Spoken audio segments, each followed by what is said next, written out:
Like I might just be on the drums and he's on the piano or the oboe or something, but The because it's kind of like his music, I'm just kind of like setting the tone for him and the pace and things, and then yeah. What kind of Jazz band oboe. has an oboe in it?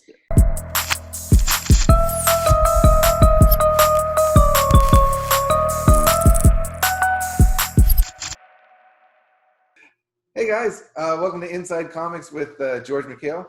Really quick, before we get going, if you like this content, hit subscribe and tell a friend about it. Today, I'm super psyched to be joined with by Sam Noir and Casey Parsons. Thanks so much for being on the show. Happy to be here. Hi. Yeah, thanks for having us. Yeah. So you guys have a super cool looking horror comics anthology called Cauldron. And the 4th edition is up on Indiegogo now. Yeah, following a ridiculously successful Kickstarter campaign for our 4th volume, we opted to sort of extend that a little bit just because there's been folks that have been contacting us about wanting to get in on it. So a lot of the Kickstarter exclusives are no longer available, but if they still wanted to pre-order with a few of the options in terms of variants and bonus content, yeah, they can go check us out on Indiegogo In Demand. So Cauldron is a premier horror anthology. It's been nominated for a Joe Shuster Award. Yeah, twice nominated. Yes. And I'm wondering if you guys can talk about what do you love about the short story format? So Cauldron, and doing short stories, it gives us this kind of platform to explore, and there's kind of a freedom to that, because if you do this one little short story and you learn from it and you can try something different the next time, you're not kind of stuck doing 120 pages of this. So I mean, and we get to kind of mix and match too. I'm working with different writers, and this time the 4th one that's coming out now, I took on the writer hat as well. So we get to kind of explore and try different things, and trade hats and yeah, kind of stretch our abilities a little bit. This project was essentially birthed by a circle of friends. At the sort of head of this is this, for lack of a better word, friendship circle between Shane Heron, Ricky Lima, myself, and Casey. We all love each other's work. We all admire each other as creators, and we're good friends as well. And the other thing is we all have our own projects going on sort of outside of Cauldron, but everyone has time to do a short, and we wanted a playground as well. And this is part of Cauldron being a mature readers, art-centric comic. It's a playground, exactly what Casey said, where we all come in, we mix, match, we play, and not everyone, we have so many friends in the community as well, particularly Toronto, but it's sort of expanding outward from there, where someone, again, who we would love to work with. We always, at conventions and stuff, especially after if you're sitting next to someone or at the bar afterwards, there's always an expression of, hey, I would love to work with you on something someday. And unfortunately, the nature is we all have sort of our ongoing projects that we're working on, but everyone has time for a short story. And there's an art to the short story as well. I'm a huge fan of Alan Moore, and I spent a lot of time back in the day, and even these days, just sort of reading his original 2000 AD, Tharg's Future Shocks, et cetera, and yeah, he basically said that was how he learned to write comics in 8 compact pages in order to tell a compelling beginning, middle, end with a character that incites and grows and changes or twists throughout that 8 pages. So this is a great exploration. It's a great tool to hone your craft, because if you can't do it in 8 pages, there's something the matter, and it's not as easy as most people think. Oftentimes we might get we get pitched stuff which isn't normally how we work, but every now and then, like, pitches sort of from the outside of our circle come in, and there's not quite an ending there, or there's not quite a beginning, or there's not a full story in those 8 pages, or someone pitches 4 and realizes they need to sort of expand to 6, 7, 8 pages, or 8 pages becomes 12. So there's a real art to the short specifically. Yeah, I know space can be at a premium on a comic book page, and so telling a story in only 8 pages or so can be challenging, but it's also very rewarding when it comes together. I also like the idea of doing a short story because it gives you a feel of what it's like to collaborate with a new artist or a new writer. Absolutely. And so you can really get a sense of what it would be like to work with them on a larger project too, and whether or not you want to do that. I'm wondering if you guys can talk about, just for maybe someone that's new, kind of breaking into comics, what is important to remember when collaborating on a comic book project as a writer or an artist? It's like dating. You don't get married right away. Start to try out shorts with different people. You get a feel for who you're vibing with. And so often, so many of these short projects have blossomed into ongoing comics because there was some fantastic chemistry there, and you just wanted the party to keep going on.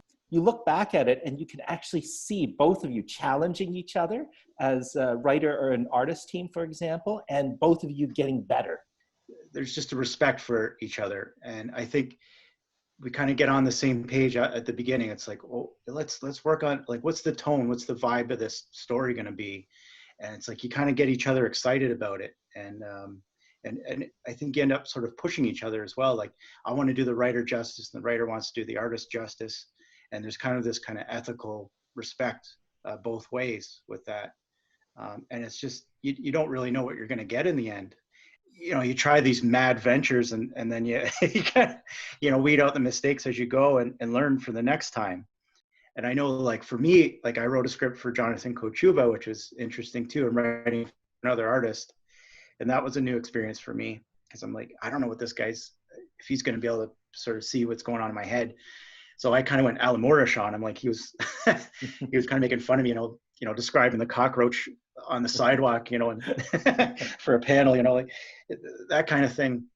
Well, just to add to your point, I actually feel like every writer should, at some point, even if it's just an exercise for themselves that they don't show anyone else, every writer out there should letter their own comic at some point, just so that they get it. Yeah. For me, it's like I would insist every single time to letter my own stuff, because it gives me that last opportunity to do edits.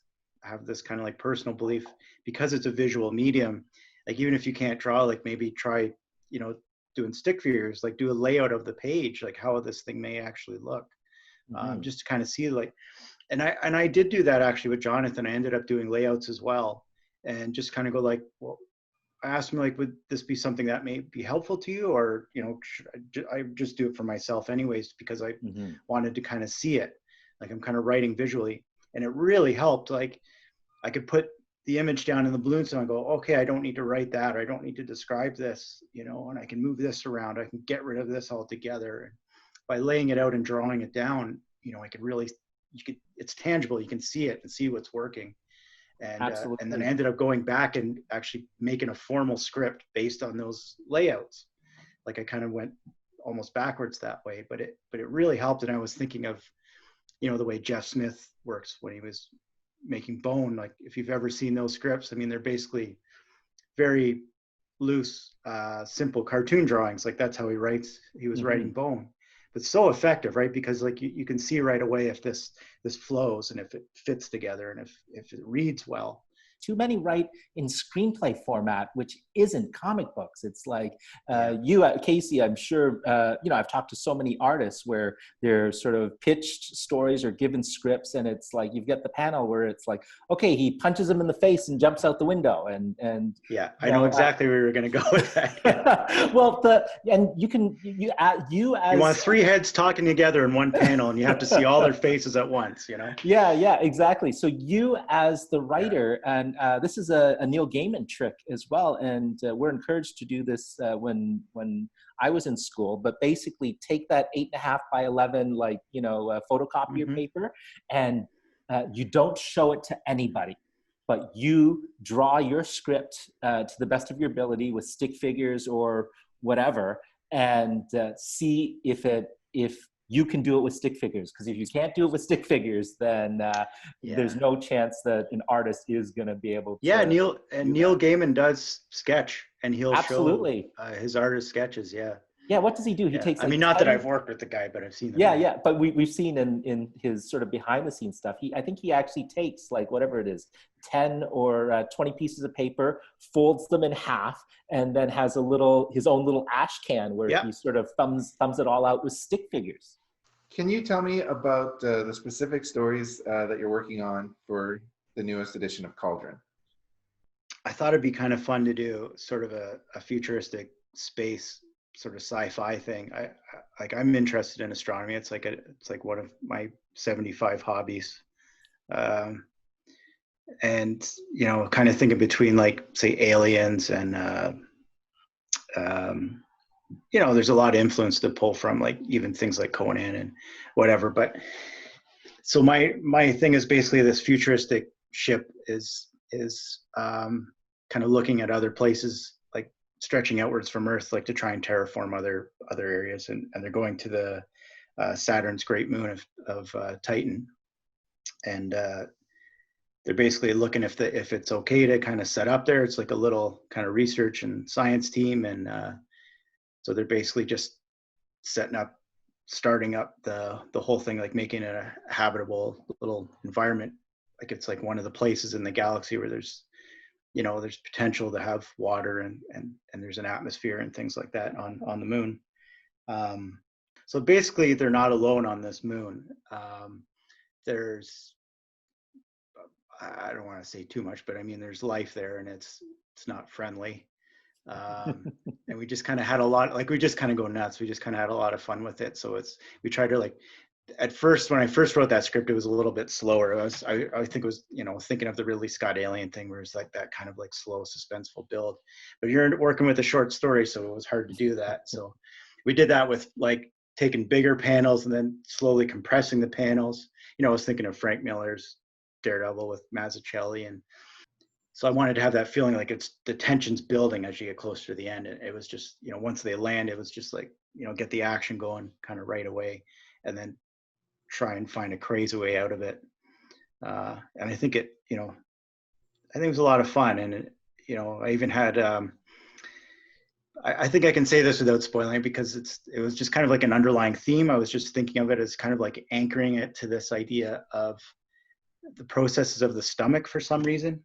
So, and I was thinking of mythology and things like that as well. But so the ship is basically shaped like a stomach, and there's like ideas of digestion and this idea. So it's called culture shock as well. So there's this idea of, culture in the terms of, a petri dish, and culture in the terms of, societal. You're really bringing up the whole nature of Cauldron as well, and why we're really, really different than sort of other collaborations and other anthologies, because we're friends. And because we have such a mutual respect for each other, the way you describe, and I think you and Jonathan are the perfect example of how this is almost like jazz in terms of your back and forth. Like, I have back and forth. It really was. Yeah, it really was like jazz. It's a good analogy to it. You've both been writers, you've both been artists. So just sort of, the fact that there's a fluidity to you guys being, like, Casey the writer and Jonathan the artist, but it seemed to me that there was a lot of flow in that process. Yeah, Like I might just be on the drums and he's on the piano or the oboe or something, you know, but because it's kind of like his music. I'm just kind of like setting the tone for him and the pace and things. And then, yeah. What kind of jazz band oboe has an oboe in it? This is Cauldron, man. It's all new. It's, a theremin oboe. yeah, theremin jazz. Sam, can you give me the elevator pitch for your project? Yeah, well, essentially, I'm really, really excited about this because just to give you a little bit of background, we, as sort of a collective, we wanted a crypt keeper type character early on, so we created the Dweller in the Cellar. We wanted a Vampirella type character as well because I don't think we've touched on this. Essentially, Cauldron is the four of us love those old magazines. This is why it's mature readers, it's adult content in large format magazine. We wanted a Vampirella type character, and what I sort of, you're coming up with names, and I think at one point Satanella sort of popped into my head, and I did a quick Google search, and it was like finding treasure. It was gold right there. Casey knows how much I love this. And this sort of crosses into his territory as well, because it's actually, there is a Satanella who originates from a 17th century French novella, which essentially kicked off the fantasy genre, the fantastique, as the French called it, called The Devil in Love. Le Diable d'Amore, I believe is the French title that I'm slaughtering.